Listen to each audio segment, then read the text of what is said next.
Chapter 6 Arsen lupin की दूसरी गिरफ्तारी। 8 बजे से ही 1 दर्जन चलती गाड़ियों ने एवेन्यू डू बोइस डे बोलोग्ने और एवेन्यू बुगॉड के बीच रूए क्रेवॉक्स को घेर लिया था।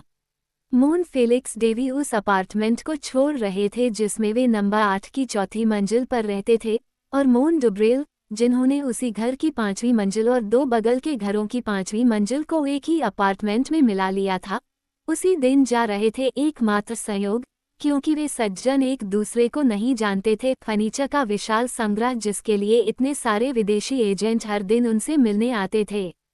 एक परिस्थिति जो कुछ पड़ोसियों ने देखी थी, लेकिन बाद में इस बारे में बात नहीं की गई, वो ये थी, 12 वैन में से किसी पर भी मालिक का नाम और पता नहीं था, और उनके साथ आए लोगों में से कोई भी पड़ोसी शराब की दुकानों पर नहीं गया था। वे इतनी लगन से काम करते थे कि 11 बजे तक सारा फर्नीचर बाहर निकल जाता था। कुछ भी नहीं बचा था, सिवाय उन कागजों और चित्रों के जो हमेशा खाली कमरों के कोनों में छोड़ दिए जाते हैं।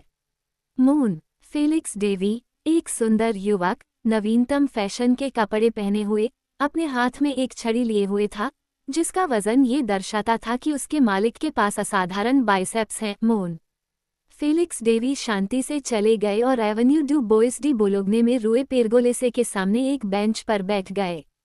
उनके करीब एक महिला, जो साफ सुथरी लेकिन सस्ती पोशाक पहने हुए थी, एक अखबार पढ़ रही थी, जबकि एक बच्चा रेत के ढेर में फावड़े से खेल रहा था। कुछ मिनट बाद फेलिक्स डेवी ने बिना अपना सिर घुमाए उस महिला से बात की। गनीमत, आज सुबह 9 बजे बाहर गया था। कहाँ? पुलिस मुख्यालय तक। अकेला? हाँ। रात में कोई तार नहीं आया? नहीं। क्या घर में उन्हें तुम पर शक है? नहीं, मैं मैडम गनीमाद के लिए कुछ छोटे मोटे काम करता हूँ, और वह मुझे अपने पति के हर काम के बारे में बताती हैं। मैं पूरी सुबह उनके साथ रहा हूँ। बहुत अच्छा। अगले आदेश तक हर रोज 11 बजे यहाँ आ जाना। वो उठकर डॉफिन गेट की ओर चल पड़ा, चीनी मंडप पर रुका, जहाँ उसने 2 अंडों के साथ कुछ फल और सब्जियों वाला एक किफ़ायती भोजन खाया। फिर वह रूए क्रेवॉक्स में वापस आया और दरबान से कहा, मैं बस कमरों पर नज़र डालूंगा और फिर तुम्हें चाबियां दे दूंगा। उसने उस कमरे का निरीक्षण पूरा किया जिसे उसने लाइब्रेरी के रूप में इस्तेमाल किया था। फिर उसने चिमनी के किनारे लटकी हुई गैस पाइप का सिरा पकड़ा। पाइप मुड़ा हुआ था और कोहनी में एक छेद बना हुआ था। इस छेद में उसने एक छोटा सा यंत्र लगाया जो एक कान की तुरही के आकार का था और उसमें फूंक मारी। जवाब में हल्की सी सीटी की आवाज आई। तुरही को अपने मुंह पर रखते हुए उसने कहा, कोई है आसपास? डुब्रेविल? नहीं। क्या मैं ऊपर आ सकता हूँ? हाँ। उसने पाइप को उसके स्थान पर वापस रखते हुए स्वयं से कहा, हम कितने प्रगतिशील हैं। हमारी सदी में छोटे छोटे आविष्कारों की भरमार है जो जीवन को वाकई आकर्षक और मनोरम बनाते हैं, और बहुत मनोरंजक, खास तौर पर तब जब कोई व्यक्ति जीवन का आनंद लेना जानता हो, जैसा कि मैं करता हूँ। उसने मेंटल के संगमरमर के सांचों में से एक को घुमाया और मेंटल का पूरा आधा हिस्सा हिल गया और उसके ऊपर का दर्पण अदृश्य खांचे में फिसल गया, जिससे चिमनी के ठीक बीच में बनी सीढ़ियों की एक खुली जगह और निचली सीढ़ियां दिखाई देने लगी। सब कुछ बहुत साफ और पूरा था। सीढ़ियां पॉलिश की हुई धातु से बनी थीं और दीवारें सफ़ेद टाइलों से बनी थीं। वह सीढ़ियां चढ़ गया और 5वीं मंजिल पर चिमनी में वही खुली जगह थी। मून डुब्रेल उसका इंतजार कर रहे थे। क्या आपने अपने कमरों का काम खत्म कर लिया है? हाँ, सब कुछ साफ हो गया। हाँ, और लोग? केवल 3 आदमी पहरे पर हैं। बहुत अच्छा, चलो। वे एक के बाद एक उसी रास्ते से ऊपरी मंजिल पर चढ़े और वहां उन्हें 3 आदमी मिले, जिनमें से एक खिड़की से झांक रहा था। कुछ नया? कुछ नहीं, गवर्नर। सड़क पर सब शांत है। हाँ, 10 मिनट में मैं जाने के लिए तैयार हो जाऊंगा। तुम भी चले जाना, लेकिन इस बीच अगर तुम्हें सड़क पर जरा सी भी संदिग्ध हरकत दिखे तो मुझे आगाह कर देना। मैं हर समय खतरे की घंटी पर अपनी उंगली रखता हूँ। डुब्रेल, क्या तुमने लोगों से कहा था कि वे घंटी के तार को न छुएं? निश्चित रूप से ये ठीक काम कर रहा है। यही तो मैं जानना चाहता हूँ। इसके बाद दोनों सज्जन फेलिक्स डेवी के अपार्टमेंट में उतरे और डेवी ने संगमरमर के मेंटल को ठीक करने के बाद खुशी से कहा, डुब्रेल, मैं उस आदमी को देखना चाहूंगा जो सभी सरल उपकरणों, चेतावनी घंटियों, बिजली के तारों और ध्वनिक ट्यूबों के जाल, अदृश्य मार्गों, चलती हुई मंजिलों और छिपी हुई सीढ़ियों की खोज करने में सक्षम है। एक असली परिभूमि। आर्सेन ल्यूपिन के लिए क्या प्रसिद्धि है? प्रसिद्धि से मैं दूर रह सकता हूँ। इतनी अच्छी तरह से सुसज्जित जगह को छोड़कर फिर से शुरू करने के लिए मजबूर होना दुख की बात है, गब्रिएल। और निश्चित रूप से एक नए मॉडल पर, क्योंकि यह कभी भी दोहराना नहीं होगा। शार्प हेरलॉक शोल्मेस, क्या वह पेरिस लौट गया है? वह ऐसा कैसे कर सकता है? साउथहैम्पटन से सिर्फ एक नाव आई है और वह आधी रात को वहां से रवाना हुई है। हेवर से सिर्फ एक ट्रेन है जो आज सुबह 8 बजे वहां से रवाना होगी और 11:15 बजे पेरिस पहुंचेगी। चूंकि वह साउथहैम्पटन में आधी रात की नाव नहीं पकड़ सका और उस बिंदु पर कप्तान को दिए गए निर्देश स्पष्ट थे, वह आज शाम तक न्यू हेवन और डेप्पे के रास्ते फ्रांस नहीं पहुंच सकता। क्या तुम्हें लगता है कि वह वापस आएगा? हाँ, वह कभी हार नहीं मानता। वह पेरिस लौटेगा, लेकिन तब तक बहुत देर हो चुकी होगी। हम बहुत दूर चले जाएंगे। और मैडमोसेले डेस्टेंज, मैं 1 घंटे में उससे मिलने जा रहा हूँ। उसके घर। ओह नहीं, वो कई दिनों तक वहां नहीं लौटेगी। लेकिन तुम, डुब्रेल, तुम्हें जल्दी करनी चाहिए। हमारे सामान की लोडिंग में बहुत समय लगेगा और तुम्हें उनकी देखभाल के लिए वहां रहना चाहिए। क्या तुम्हें यकीन है कि हम पर नजर नहीं रखी जा रही है? किससे? मैं शोल्मेस के अलावा किसी से नहीं डरता। डुब्रेल सेवानिवृत्त हो गए। फेलिक्स डेवी ने अपार्टमेंट का अंतिम दौरा किया, 2 या 3 फटे हुए पत्र उठाए, फिर चाक का एक टुकड़ा देखा, उसने इसे लिया और ड्राइंग रूम के काले कागज पर एक बड़ा फ्रेम बनाया और इसके अंदर निम्नलिखित लिखा। आर्सेन ल्यूपिन, सज्जन चोर, 20वीं सदी की शुरुआत में 5 साल तक यहाँ रहे। ये छोटी सी विनोदप्रियता उसे बहुत पसंद आई। उसने एक क्षण तक उसे देखा, एक जीवंत सीटी बजाई, फिर अपने आप से कहा, अब जब मैंने भविष्य की पीढ़ियों के इतिहासकारों के साथ खुद को जोड़ लिया है, तो मैं जा सकता हूँ। आपको जल्दी करना चाहिए, हेरलॉक शोल्मेस, क्योंकि मैं 3 मिनट में अपना वर्तमान निवास छोड़ दूंगा और आपकी हार एक निश्चित तथ्य होगी। 2 मिनट और, आप मुझे इंतजार करवा रहे हैं, महाशय शोल्मेस। 1 मिनट और, क्या आप नहीं आ रहे हैं? तो मैं आपके पतन और अपने पराक्रम की घोषणा करता हूँ। और अब मैं भाग रहा हूँ। अलविदा, आर्सेन ल्यूपिन का साम्राज्य। मैं तुम्हें फिर कभी नहीं देखूंगा। उन 6 अपार्टमेंटों के 55 कमरों को अलविदा, जिन पर मैंने राज किया। अलविदा, मेरा अपना शाही शयन कक्ष। उसकी खुशी के विस्फोट को घंटी की तेज आवाज ने बाधित कर दिया, जो 2 बार रुकी, फिर शुरू हुई और फिर बंद हो गई। ये खतरे की घंटी थी। क्या गड़बड़ थी? क्या अप्रत्याशित खतरा था? गनीमत? नहीं, ये संभव नहीं था। वह अपनी लाइब्रेरी में वापस लौटने और भागने की फिराक में था। लेकिन सबसे पहले वो खिड़की के पास गया। गली में कोई नहीं था। क्या दुश्मन पहले से ही घर में था? उसने ध्यान से सुना और सोचा कि वह कुछ उलझन भरी आवाजें पहचान सकता है। उसने अब और संकोच नहीं किया। वह अपनी लाइब्रेरी की ओर भागा और जैसे ही वह दहलीज पार कर गया, उसने बरामदे के दरवाजे के ताले में चाबी डालने की आवाज सुनी। अरे वाह! वह बुदबुदाया, मेरे पास खोने के लिए समय नहीं है। घर को घेर लिया जा सकता है। नौकरों की सीढ़ियां असंभव। सौभाग्य से वहां चिमनी है। उसने मोल्डिंग को धक्का दिया, वो हिली नहीं। उसने और भी ज्यादा कोशिश की, फिर भी वह हिलने से मना कर दिया।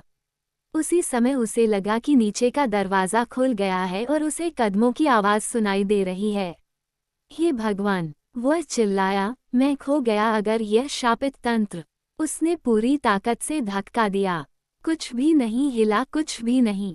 किसी अविश्वसनीय दुर्घटना से, किसी बुरे भाग्य के कारण, वह तंत्र, जो कुछ ही क्षण पहले काम कर रहा था, अब काम नहीं करेगा। वह क्रोधित हो गया। संगमरमर का टुकड़ा स्थिर रहा। उसने उस बेतुके पत्थर पर भयंकर शाप दिए। क्या उस मूर्खतापूर्ण बाधा से उसका बच निकलना रुक सकता था? उसने संगमरमर पर बेतहाशा, पागलों की तरह प्रहार किया। उसने उस पर हथौड़े से प्रहार किया, उसने उसे कोसा। आह, क्या बात है महाशय ल्यूपिन, लगता है आप किसी बात से नाराज हैं।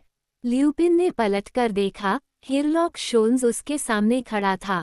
हिरलॉक शोल्स। ल्यूपिन ने उसे तिरछी आंखों से देखा जैसे कि उसकी दृष्टि दोषपूर्ण और भ्रामक हो। पेरिस में हिरलॉक शोल्स। हिरलॉक शोल्स, जिसे उसने एक दिन पहले ही एक खतरनाक व्यक्ति के रूप में इंग्लैंड भेजा था, अब उसके सामने स्वतंत्र और विजयी खड़ा था। आह, ऐसी बात किसी चमत्कार से कम नहीं थी। ये सभी प्राकृतिक नियमों के विपरीत थी। यह उन सभी अतार्किक और असामान्य चीजों की परिणति थी। हिरलॉक शोल्स यहाँ उसके सामने, और जब अंग्रेज बोला तो उसके शब्दों में वही तीखा व्यंग्य और उपहासपूर्ण विनम्रता थी जो उसके विरोधी ने कई बार उस पर बरसाई थी। उसने कहा, महाशय ल्यूपिन, सबसे पहले मुझे आपको ये सूचित करने का सम्मान है कि इस समय और स्थान पर मैं अपनी याददाश्त से उस दुखद रात के सभी विचारों को हमेशा के लिए मिटा देता हूँ जिसे आपने मुझे बैरन डी हॉट्रेक के घर में झेलने के लिए मजबूर किया। मेरे दोस्त विल्सन को पहुंचाई गई चोट, कार में मेरा अपहरण और कल आपके आदेश के तहत एक बहुत ही असुविधाजनक सोफे पर बंधे हुए यात्रा के बारे में। लेकिन इस पल की खुशी उन सभी कड़वी यादों को मिटा देती है। मैं सब कुछ माफ करता हूँ। मैं सब कुछ भूल जाता हूँ। मैं कर्ज को मिटा देता हूँ। मुझे भुगतान किया गया है और शाही तौर पर भुगतान किया गया है। ल्यूपिन ने कोई जवाब नहीं दिया। अंग्रेज ने आगे कहा, क्या आपको भी ऐसा नहीं लगता? ऐसा प्रतीत हुआ कि वह इस प्रकार आग्रह कर रहे थे मानो उस भाग के संबंध में एक प्रकार की स्वीकृति की मांग कर रहे हों। एक क्षण के विचार के बाद, जिसके दौरान अंग्रेज को लगा कि उसकी आत्मा की गहराई तक जांच की जा रही है, ल्यूपिन ने घोषणा की, मैं मानता हूँ, महाशय, कि आपका आचरण गंभीर उद्देश्यों पर आधारित है। बहुत गंभीर। ये तथ्य कि तुम मेरे कप्तान और उसके दल से बचकर भाग निकले हो, हमारे संघर्ष की एक छोटी सी घटना मात्र है। लेकिन ये तथ्य कि तुम यहाँ मेरे सामने अकेले हो, समझिए, अकेले आर्सेन ल्यूपिन के आमने सामने, मुझे ये सोचने पर मजबूर करता है कि तुम्हारा बदला जितना संभव हो उतना पूरा हो चुका है। जितना संभव हो सके उतना पूर्ण। ये घर घेरा हुआ, 2 बगल के घर घेरा हुआ, इसके ऊपर वाला अपार्टमेंट, 5वीं मंजिल पर स्थित 3 अपार्टमेंट, जिनमें पहले मॉन्सियोर दुब्रेल रहते थे, को घेर लिया गया है। ताकि तो आप पकड़े गए, महाशय ल्यूपिन, बिल्कुल पकड़े गए। शोल्स ने कार में अपनी यात्रा के दौरान जो भावनाएं अनुभव की थीं, वही भावनाएं अब ल्यूपिन को भी महसूस हो रही थीं, वही सघन क्रोध, वही विद्रोह, और साथ ही, हमें स्वीकार करना चाहिए, परिस्थितियों के बल पर समर्पण की वही निष्ठा। जीत या हार में समान रूप से बहादुर। हमारे खाते बराबर हैं, महाशय, ल्यूपिन ने स्पष्ट रूप से कहा। अंग्रेज उस स्वीकारोक्ति से प्रसन्न हुआ। थोड़ी देर की चुप्पी के बाद ल्यूपिन, जो अब पूरी तरह से संयमित था, मुस्कुराते हुए बोला, और मुझे खेद नहीं है। हर बार जीतना नीरस हो जाता है।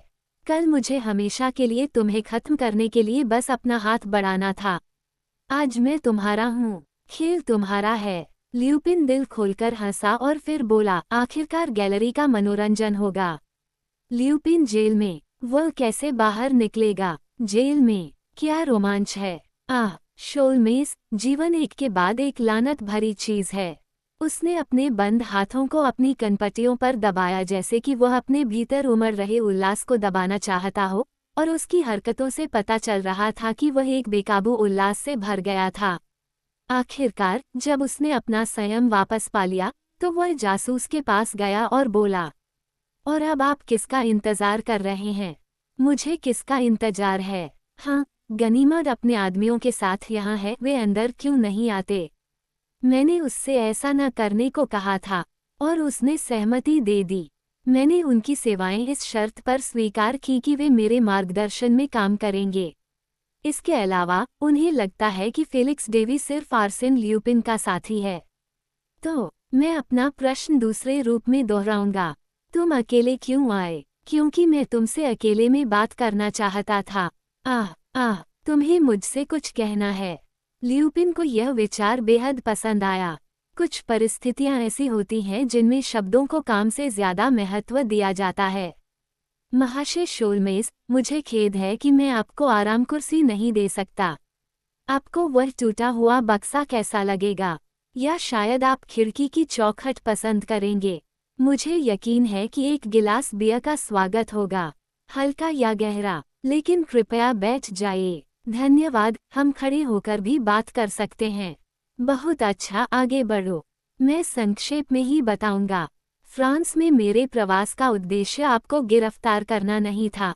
अगर मुझे आपको पकड़ने के लिए प्रेरित किया गया है, तो ऐसा इसलिए है क्योंकि मुझे अपने असली उद्देश्य को पूरा करने का कोई और रास्ता नहीं दिख रहा था।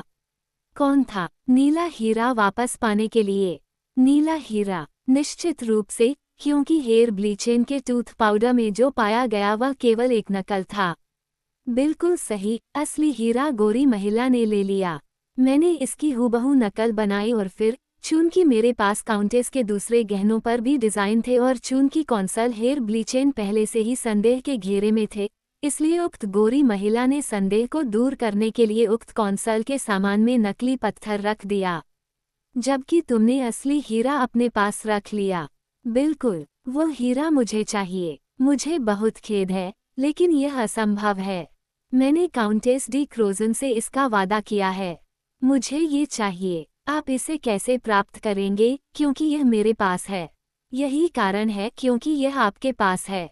ओह, मैं इसे तुम्हें दूं? हाँ, स्वेच्छा से। मैं इसे खरीदूंगा। आह, ल्यूपिन ने खुशी से कहा, आप निश्चित रूप से एक अंग्रेज हैं।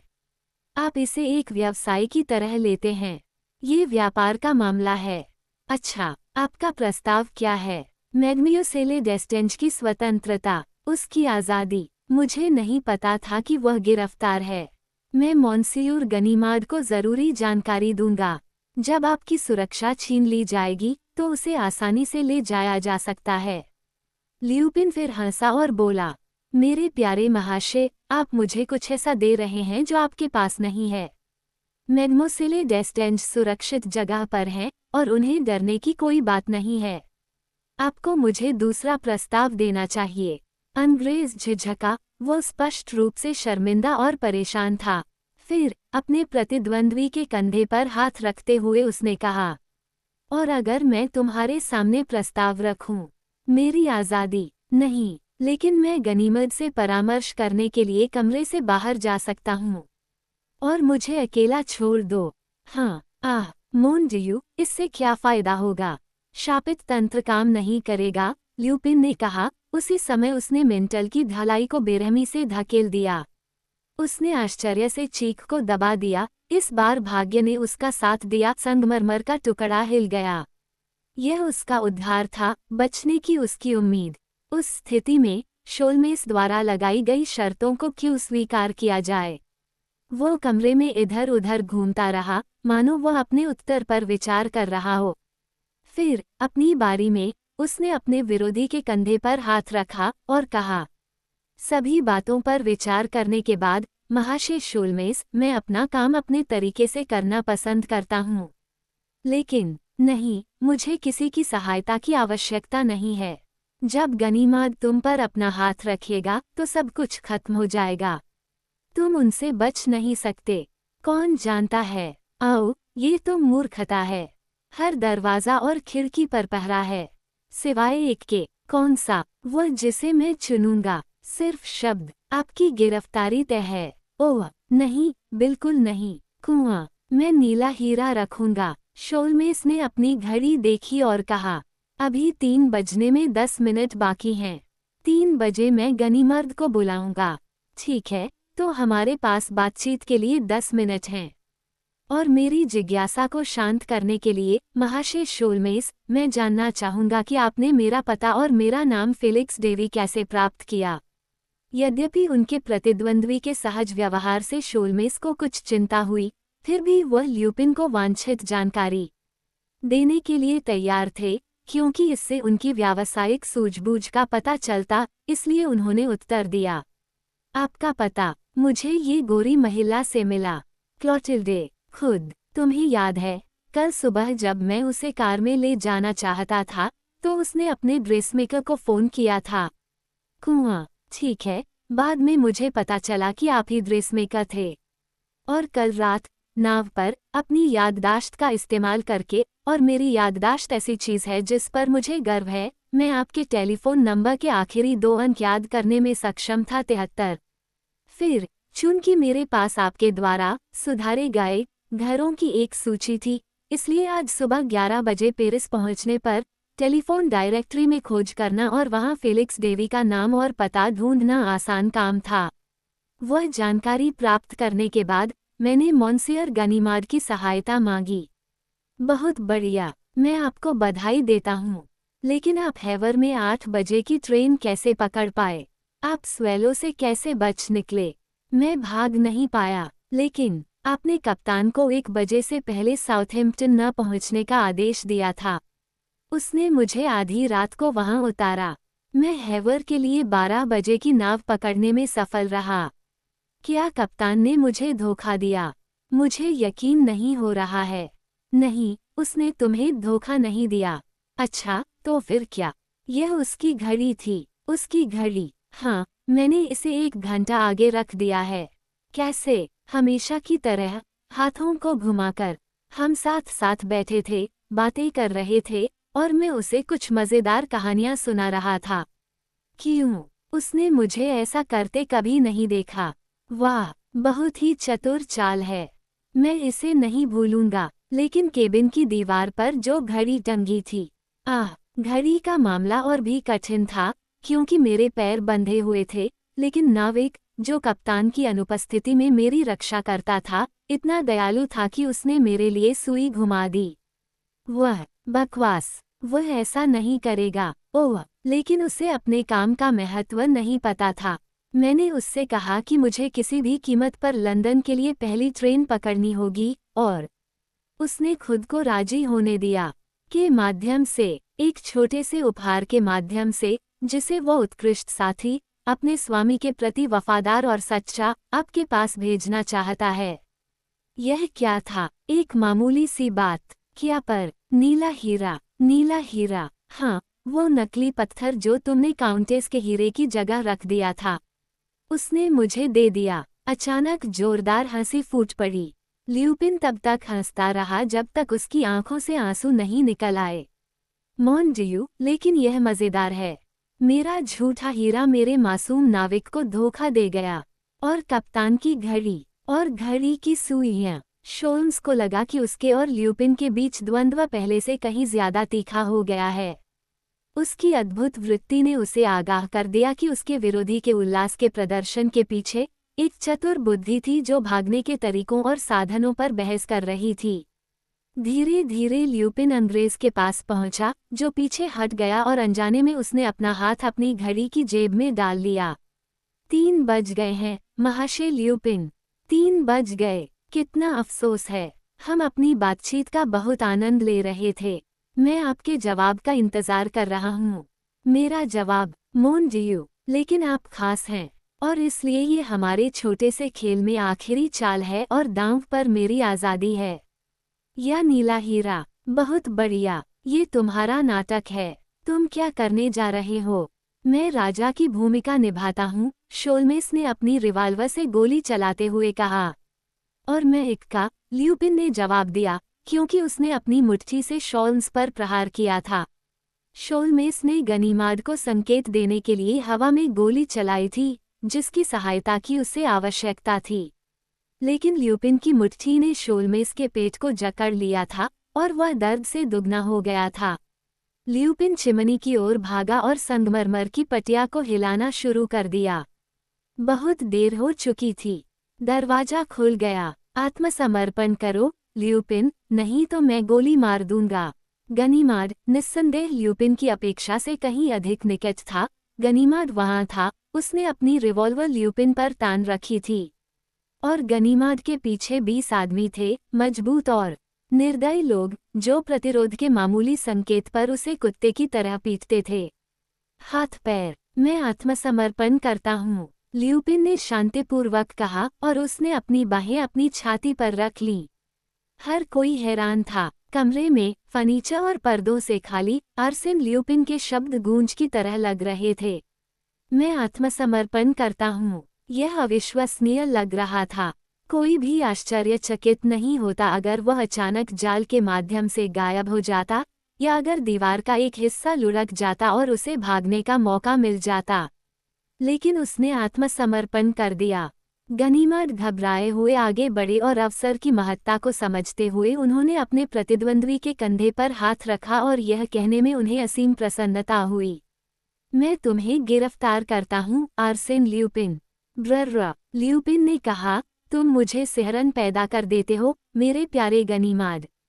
कितना शोकपूर्ण चेहरा है। कोई सोचेगा कि तुम किसी दोस्त की कब्र पर बोल रहे हो। भगवान के लिए ऐसा शोकपूर्ण माहौल मत बनाओ। मैं तुम्हें गिरफ्तार करता हूँ। इससे घबराओ मत। कानून के नाम पर, जिसके वह एक योग्य स्तंभ हैं, पेरिस के प्रसिद्ध जासूस गनीमत ने दुष्ट आर्सेन ल्यूपिन को गिरफ्तार कर लिया है। एक ऐतिहासिक घटना जिसका वास्तविक महत्व आप समझेंगे। और ये दूसरी बार हुआ है। शाबाश गनीमत, तुम्हें अपने चुने हुए पेशे में तरक्की मिलने की पूरी उम्मीद है। और उसने हथकड़ी के लिए अपनी कलाइयां आगे बढ़ाईं। गनीमत ने उन्हें बहुत ही गंभीरता से समायोजित किया। कई पुलिस वाले अपनी सामान्य धारणा और ल्यूपिन के प्रति अपनी भावनाओं की कड़वाहट के बावजूद उचित विनम्रता के साथ व्यवहार कर रहे थे। उस रहस्यमय और अमूर्त प्राणी को देखने की अनुमति मिलने पर आश्चर्यचकित थे। मेरे बेचारे ल्यूपिन, हमारे नायक ने आह भरते हुए कहा, यदि तुम्हारे कुलीन मित्र तुम्हें इस अपमानजनक स्थिति में देखेंगे तो वे क्या कहेंगे। उसने पूरी ताकत से अपनी कलाइयों को अलग किया। उसके माथे की नसें फैल गईं। जंजीर की कड़ियां उसके मांस में धंस गईं। जंजीर टूटकर गिर गई। एक और, साथियों, वह बेकार था। इस बार उन्होंने उस पर 2 वार किए। बिल्कुल सही, उन्होंने कहा। आप बहुत ज्यादा सावधान नहीं हो सकते। फिर जासूसों और पुलिसकर्मियों की गिनती करते हुए उन्होंने कहा, मेरे दोस्तों, आप कितने हैं? 25, 30, ये बहुत ज्यादा है। मैं कुछ नहीं कर सकता।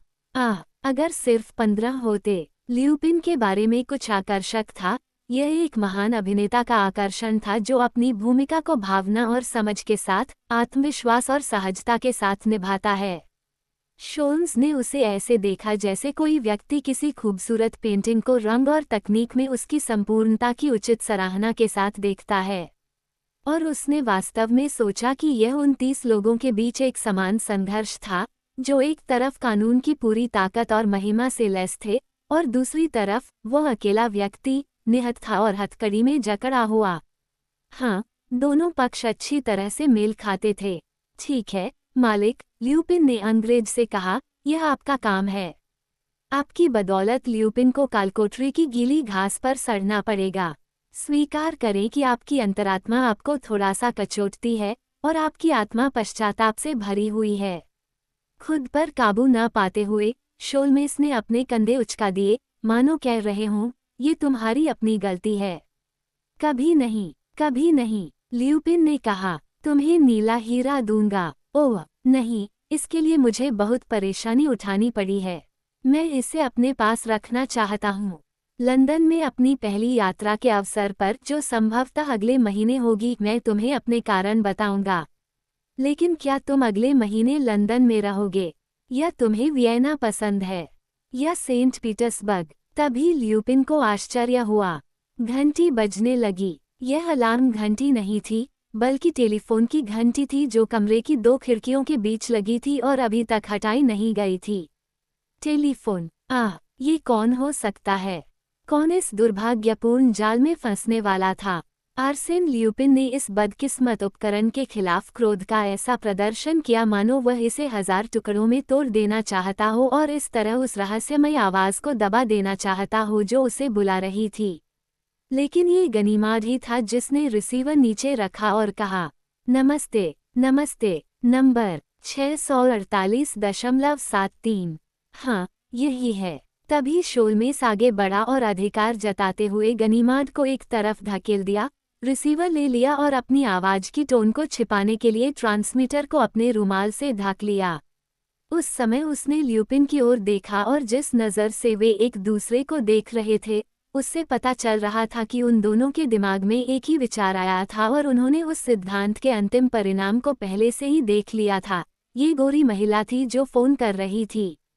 वह फेलिक्स डेवी या बल्कि मैक्सिम बर्मंड को फोन करना चाहती थी और वह शोलमेस से बात करने वाली थी। अंग्रेज ने कहा, नमस्ते नमस्ते। फिर कुछ देर की चुप्पी के बाद उन्होंने कहा, हाँ, यह मैं ही हूँ, मैक्सिम। नाटक शुरू हो चुका था और दुखद सटीकता के साथ आगे बढ़ रहा था। अदम्य और बेपरवाह ल्यूपिन ने अपनी चिंता को छिपाने की कोशिश नहीं की और उसने बातचीत के अर्थ को सुनने या कम से कम उसका अनुमान लगाने की इच्छा में हर संभव कोशिश की। और शोल्म्स ने रहस्यमयी आवाज के जवाब में कहा, नमस्ते नमस्ते, हाँ, सब कुछ स्थानांतरित कर दिया गया है और मैं यहाँ से जाने और आपसे मिलने के लिए तैयार हूँ जैसा कि हम सहमत हुए थे। कहाँ? आप अभी कहाँ हैं? विश्वास नहीं होता कि वह अभी भी यहाँ है। शोल्म्स रुक गया, शब्दों की तलाश में। ये स्पष्ट था कि वह खुद को धोखा दिए बिना लड़की से सवाल करने की कोशिश कर रहा था और वह उसके ठिकाने से अनभिज्ञ था। इसके अलावा गनीमात की उपस्थिति उसे शर्मिंदा कर रही थी। काश कोई चमत्कार उस शापित बातचीत को रोक पाता।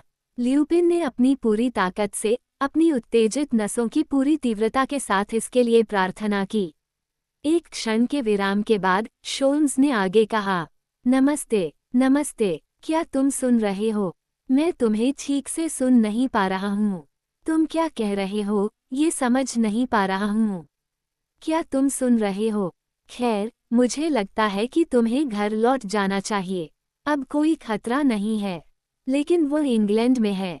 मुझे साउथहैम्पटन से उसके आगमन की सूचना देने वाला एक टेलीग्राम मिला है। उन शब्दों में कितना व्यंग्य था।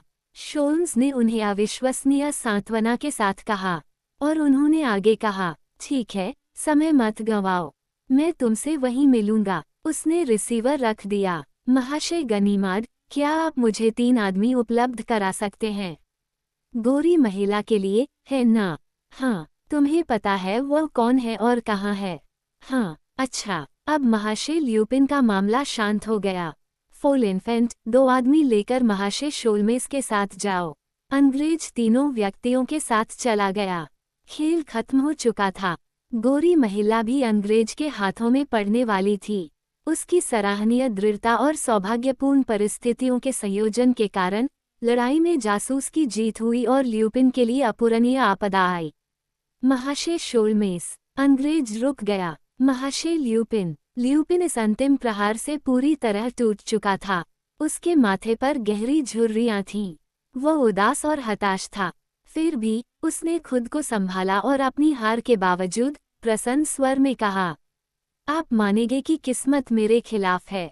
कुछ मिनट पहले इसने मुझे चिमनी से भागने से रोका और मुझे आपके हाथों में सौंप दिया। अब टेलीफोन के जरिए यह आपको गोरी महिला से मिलवाता है।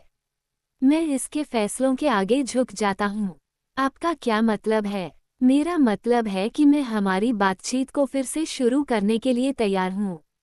शोल्मेस ने गनीमाद को एक तरफ ले जाकर बिना किसी उत्तर के कैदी से 2 शब्द कहने का अधिकार मांगा। फिर वह ल्यूपिन के पास गया और तीखे, घबराए हुए स्वर में बोला, आप क्या चाहते हैं? मैडमियोसेले डेस्टेंज की स्वतंत्रता, तुम्हें इसकी कीमत पता है? हाँ, और आप स्वीकार करते हैं? हाँ, मुझे आपकी शर्तें स्वीकार हैं। अंग्रेज ने आश्चर्य से कहा, लेकिन आपने मना कर दिया। अपने लिए? हाँ, मैं खुद का ख्याल रख सकता हूँ, महाशय शोल्मेस, लेकिन अब सवाल एक युवा महिला से जुड़ा है।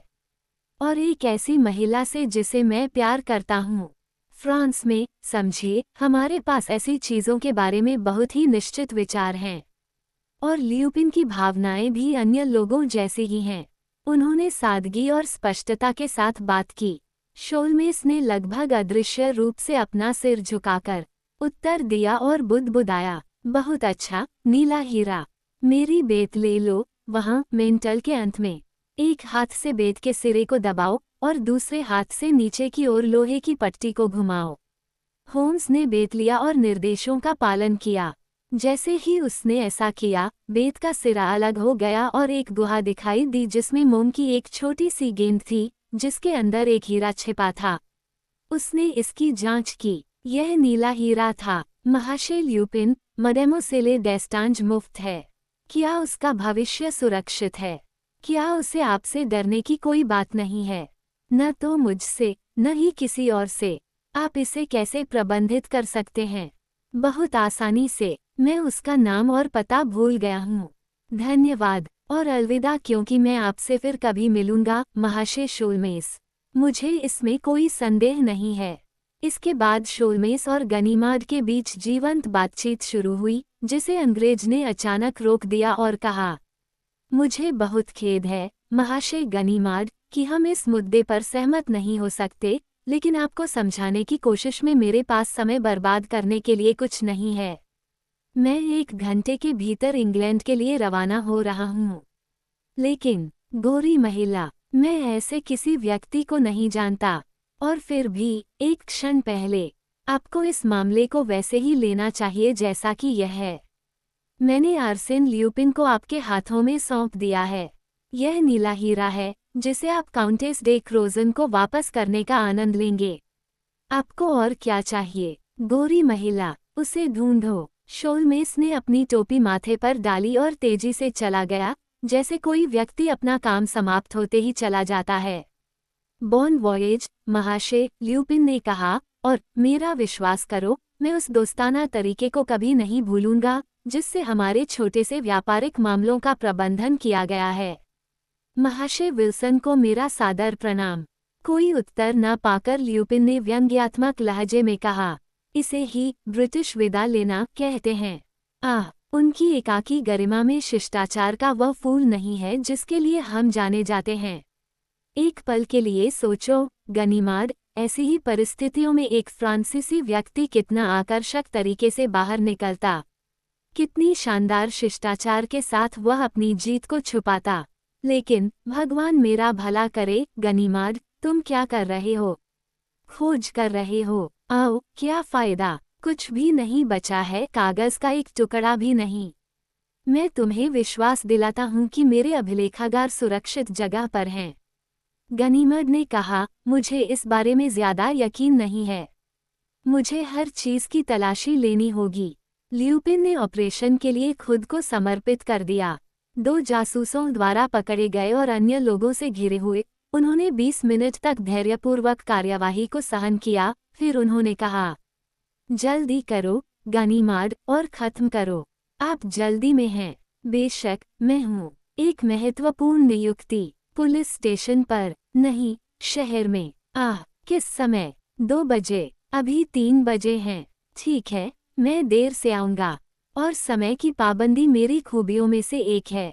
ठीक है, मुझे 5 मिनट दीजिए। 1 सेकंड भी नहीं, ल्यूपिन ने कहा। मैं तेजी लाने की पूरी कोशिश कर रहा हूँ। ओह, इतना मत बोलो। अभी भी उस अलमारी की तलाशी ले रहे हो? वो खाली है। यहाँ कुछ पत्र हैं। मुझे लगता है पुराने बिल होंगे। नहीं, एक रिबन से बंधा पैकेज। लाल रिबन। ओह, गनीमार्ड, भगवान के लिए इसे मत खोलना। एक औरत से। हाँ, दुनिया की एक औरत। दुनिया में सबसे बेहतरीन। उसका नाम, मैडम गनीमार्ड। बहुत मजेदार, बहुत मजेदार, जासूस चिल्लाया। उसी समय, जो लोग दूसरे कमरों की तलाशी लेने के लिए भेजे गए थे, वे वापस आ गए और उन्होंने घोषणा की कि उन्हें कुछ भी नहीं मिला। ल्यूपिन ने हंसते हुए कहा, पार्बल्यू, क्या तुम्हें मेरी विजिटिंग लिस्ट या जर्मनी के सम्राट के साथ मेरे व्यापारिक संबंधों के सबूत मिलने की उम्मीद थी? लेकिन मैं तुम्हें बता सकता हूँ कि तुम्हें क्या जांच करनी चाहिए, गनीमार्ड, इस अपार्टमेंट के सभी छोटे छोटे रहस्य। उदाहरण के लिए, वह गैस पाइप एक बोलने वाली ट्यूब है। उस चिमनी में एक सीढ़ी है। वह दीवार खोखली है। और घंटियों की अद्भुत प्रणाली। गनीमार्ड, बस वह बटन दबाओ। गनीमार्ड ने आज्ञा का पालन किया। क्या तुमने कुछ सुना? ल्यूपिन ने पूछा। नहीं, मैंने भी नहीं। और फिर भी आपने मेरे एरोनॉट को उड़ान भरने योग्य गुब्बारा तैयार करने के लिए सूचित किया, जो जल्द ही हमें बादलों में ले जाएगा। आओ, गनीमार्ड ने कहा, जिसने अपनी खोज पूरी कर ली थी। हमने बहुत बकवास कर ली है, चलो चलें। वह भाग गया। उसके पीछे उसके आदमी भी थे। ल्यूपिन ने कोई हरकत नहीं की। उसके रक्षकों ने उसे व्यर्थ ही धकेला। ठीक है, गनीमार्ड ने कहा, क्या आप जाने से इनकार करते हैं? बिल्कुल नहीं, लेकिन यह निर्भर करता है। किस बात पर? जहां आप मुझे ले जाना चाहते हैं। बेशक, थाने तक। तो फिर मैं जाने से इनकार कर दूंगा। मेरा वहां कोई काम नहीं है। क्या तुम पागल हो? क्या मैंने तुम्हें नहीं बताया कि मेरा एक जरूरी अपॉइंटमेंट है? ल्यूपिन, क्यों? गनीमाद, मेरा गोरी महिला से मिलने का समय है, और क्या तुम समझते हो कि मैं इतना अशिष्ट हो जाऊंगा कि उसे एक पल के लिए भी चिंता में डाल दूं? ये बहुत ही अशिष्टता होगी। सुनो, ल्यूपिन, जासूस ने कहा, जो इस चालाकी से परेशान हो रहा था, मैंने तुम्हारे साथ बहुत धैर्य रखा है, लेकिन मैं अब और सहन नहीं करूंगा। मेरे पीछे आओ। असंभव, मेरा अपॉइंटमेंट है और मैं इसे रखूंगा। आखिरी बार मेरे पीछे आओ। असंभव। गनीमाद के इशारे पर दो लोगों ने ल्यूपिन की बाहें पकड़ ली, लेकिन उन्होंने दर्द से चीखते हुए उसे तुरंत छोड़ दिया। ल्यूपिन ने उन दोनों में दो लंबी सुइयां चुभो दी थीं। अब दूसरे लोग क्रोध और घृणा की चीखें लगाते हुए ल्यूपिन पर टूट पड़े, अपने साथियों का बदला लेने के लिए और उन पर किए गए कई अपमानों का बदला लेने के लिए उत्सुक थे, और अब उन्होंने उसे अपनी इच्छानुसार मारा और पीटा। मंदिर पर एक जोरदार प्रहार से ल्यूपिन जमीन पर गिर गया। यदि तुमने उसे चोट पहुंचाई तो तुम्हें मुझे जवाब देना होगा, गनीमद ने गुस्से में गुर्राते हुए कहा। वह ल्यूपिन की हालत जानने के लिए उसके ऊपर झुका। फिर, जब उसे पता चला कि वो खुलकर सांस ले रहा है, तो गनीमाद ने अपने आदमियों को कैदी के सिर और पैरों को पकड़कर ले जाने का आदेश दिया, जबकि वह खुद उसके शरीर को सहारा दे रहा था। अब धीरे से जाओ, उसे झटका मत दो। आह, वहशी लोग उसे मार डालते। खैर, ल्यूपिन, अब क्या हुआ? कोई भी बहुत अच्छा नहीं, गनीमाद। आपने उन्हें मुझे बाहर करने दिया। गनीमद ने जवाब दिया, ये तुम्हारी अपनी गलती थी, तुम बहुत जिद्दी थे। लेकिन मुझे उम्मीद है कि उन्होंने तुम्हें चोट नहीं पहुंचाई होगी। वे अपार्टमेंट से निकलकर अब सीढ़ियों पर थे। ल्यूपिन ने कराहते हुए कहा। गनीमद, लिफ्ट, वे मेरी हड्डियां तोड़ रहे हैं। गनीमद ने जवाब दिया, यह एक अच्छा विचार है, एक बेहतरीन विचार है। इसके अलावा, सीढ़ियां बहुत संकरी हैं। उसने लिफ्ट बुलाई। उन्होंने ल्यूपिन को बड़ी सावधानी से सीट पर बिठाया। गनीमद उसके बगल में बैठ गया और अपने आदमियों से कहा, सीढ़ियों से नीचे जाओ और नीचे मेरा इंतजार करो। समझे? गनीमद ने लिफ्ट का दरवाजा बंद कर दिया। अचानक लिफ्ट ऊपर की ओर उछली, जैसे केबल से कोई गुब्बारा छूट गया हो। ल्यूपिन व्यंग्यात्मक हंसी में फूट पड़ा। हे भगवान! गनीमद चिल्लाया, जब वह वंश के बटन के लिए अंधेरे में पागलों की तरह खोज कर रहा था। उसे पाकर वह चिल्लाया, 5वीं मंजिल, 5वीं मंजिल का दरवाजा देखो। उसके सहायक एक बार में 2 और 3 सीढ़ियां चढ़कर ऊपर चढ़े। लेकिन यह अजीब परिस्थिति घटित हुई। लिफ्ट आखिरी मंजिल की छत को तोड़ती हुई निकली, गनीमद के सहायकों की नजरों से ओझल हो गई, अचानक ऊपरी मंजिल पर नौकरों की मंजिल पर प्रकट हुई और रुक गई। 3 आदमी वहां उसका इंतजार कर रहे थे। उन्होंने दरवाजा खोला। उनमें से 2 ने गनीमद को पकड़ लिया, जो अचानक हुए हमले से हैरान था। उसने मुश्किल से कोई बचाव किया। दूसरे आदमी ने ल्यूपिन को उठा लिया। मैंने तुम्हें चेतावनी दी थी, गनीमद, डायरेक्टेबल बैलून के बारे में। किसी और समय इतना कोमल हृदय मत बनो। और इसके अलावा याद रखो कि आर्सेन ल्यूपिन खुद को बिना किसी पर्याप्त कारण के मारा और गिराए जाने की अनुमति नहीं देता है। अलविदा। गनीमद पर लिफ्ट का दरवाजा पहले से ही बंद था और मशीन नीचे उतरने लगी, और यह सब इतनी तेजी से हुआ कि बूढ़ा जासूस अपने सहायकों के साथ ही भूतल पर पहुंच गया। बिना एक शब्द का आदान प्रदान किए वे कोर्ट को पार कर नौकरों की सीढ़ी पर चढ़ गए, जो नौकरों की मंजिल तक पहुंचने का एकमात्र रास्ता था, जहां से भागने की कोशिश की गई थी। कई मुड़ों वाला एक लंबा गलियारा और छोटे छोटे कमरों से घिरा हुआ एक दरवाजा था जो बंद नहीं था। इस दरवाजे के दूसरी तरफ और इसलिए दूसरे घर में भी इसी तरह के मुड़ों और इसी तरह के कमरों वाला एक और गलियारा था, और उसके अंत में नौकरों की एक सीढ़ी थी।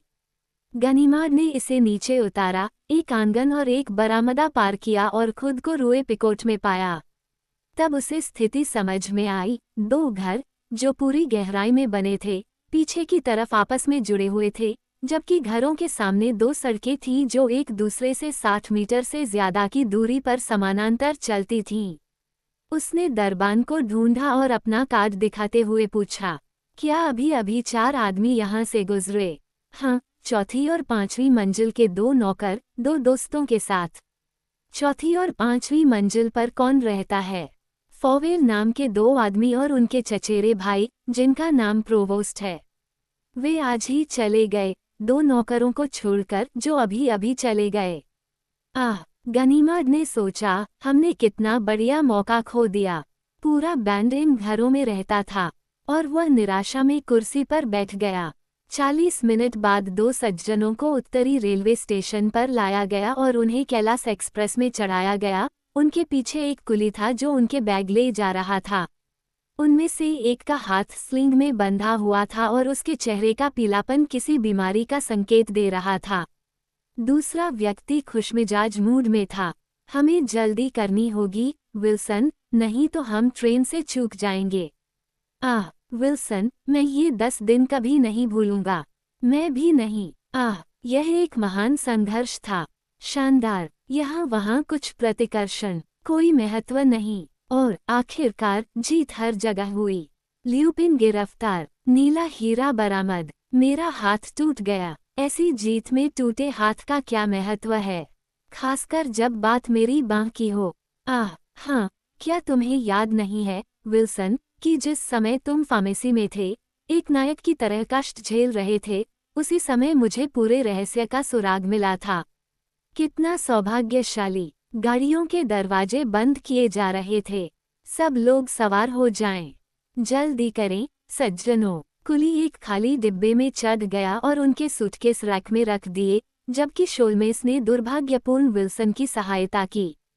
क्या बात है, विल्सन? तुम तैयार नहीं हो, है न? आओ, अपनी हिम्मत जुटाओ। मेरी नसें बिल्कुल ठीक हैं। अच्छा, तो फिर बात क्या है? मेरे पास केवल एक हाथ है। क्या हुआ? शोल्मेस ने प्रसन्नतापूर्वक कहा। तुम अकेले नहीं हो जिसका हाथ टूटा है। खुश रहो। शोल्मेस ने कुली को 50 सेंटीम का एक सिक्का थमा दिया। धन्यवाद, महाशय शोल्मेस, कुली ने कहा। अंग्रेज ने उसकी ओर देखा, वह आर्सेन ल्यूपिन था। तुम, वो हकलाते हुए बोला, बिल्कुल हैरान होकर। और विल्सन ने एक तथ्य को प्रमाणित करने वाले व्यक्ति की तरह अपना स्वस्थ हाथ हिलाया और कहा, तुम, लेकिन तुम्हें गिरफ्तार कर लिया गया। शोल्मेस ने मुझे ऐसा बताया। जब वह तुम्हें छोड़कर गया तो गनीमत और 30 आदमियों ने तुम्हें अपने अधीन कर लिया था। ल्यूपिन ने अपनी बाहें मोड़ ली और आक्रोश से भरे स्वर में कहा, क्या तुमने सोचा था कि मैं तुम्हें अलविदा कहे बिना ही जाने दूंगा? हमारे बीच हमेशा से बहुत दोस्ताना संबंध रहे हैं। यह मेरी तरफ से अशिष्टता और कृतघ्नता होगी। ट्रेन ने सीटी बजाई। ल्यूपिन ने आगे कहा, माफ कीजिए, लेकिन क्या आपके पास वह सब कुछ है जो आपको चाहिए? तंबाकू और माचिस? हाँ, और शाम के अखबार। आप उनमें मेरी गिरफ्तारी का विवरण पाएंगे, आपका आखिरी कारनामा, महाशय शोल्मेस। और अब अलविदा। आपसे मिलकर मुझे बहुत खुशी हुई, और अगर मैं कभी आपकी कोई मदद कर पाया तो मुझे बहुत खुशी होगी। वह उछलकर मंच पर गया और दरवाज़ा बंद कर दिया। अलविदा, उसने अपना रुमाल लहराते हुए दोहराया। अलविदा, मैं तुम्हें लिखूंगा, तुम भी लिखोगे, है न?